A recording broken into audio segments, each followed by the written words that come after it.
बहुत समय पहले हिमालय की तलहटी में बसे एक छोटे से गांव में अर्जुन नाम का एक शिकारी रहता था। वह जंगल से शिकार करके अपना जीवनयापन करता था, लेकिन अर्जुन बाकी शिकारियों की तरह निर्दयी नहीं था।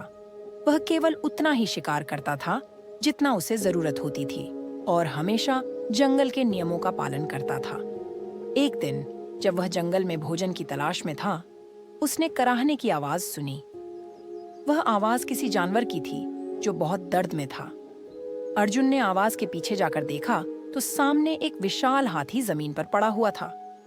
उसके पैर में एक बड़ा भाला चुभा हुआ था जिससे खून बह रहा था। अर्जुन समझ गया कि यह किसी शिकारी का काम था जो इस हाथी को मारना चाहता था, लेकिन शायद वह भाग निकला था। डरो मत, मैं तुम्हारी मदद करूंगा, अर्जुन ने हाथी से कहा। धीरे धीरे उसने भाले को निकाला और अपने साथ लाए जड़ी बूटियों से हाथी का घाव साफ किया। हाथी दर्द से गुर्राया, लेकिन उसने अर्जुन को चोट नहीं पहुंचाई।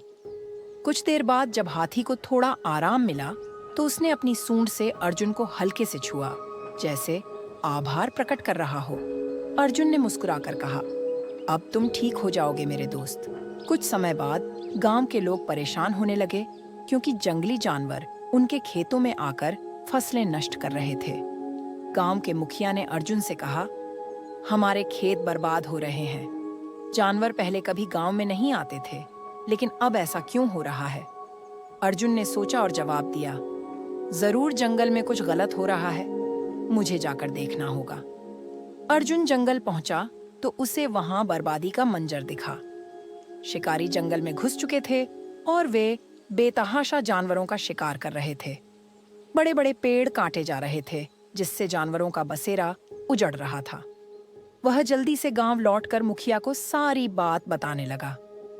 अगर हमने जल्दी कुछ नहीं किया तो यह जंगल हमेशा के लिए खत्म हो जाएगा, अर्जुन ने चेताया।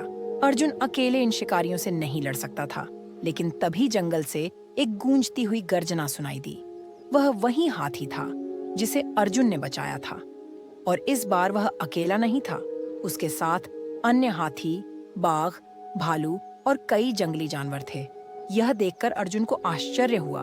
ऐसा लग रहा था जैसे पूरा जंगल उसके साथ खड़ा हो गया हो। शिकारी जानवरों की इस एकता को देखकर घबरा गए और भागने लगे, लेकिन हाथियों ने उन्हें रास्ता नहीं दिया। अर्जुन ने गांव वालों को बुलाया और सभी ने मिलकर शिकारियों को पकड़कर राजा के सैनिकों को सौंप दिया।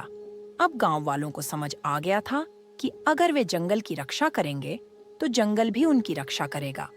उन्होंने जंगल में शिकार पर प्रतिबंध लगा दिया और यह सुनिश्चित किया कि जानवरों के लिए पर्याप्त जगह बनी रहे।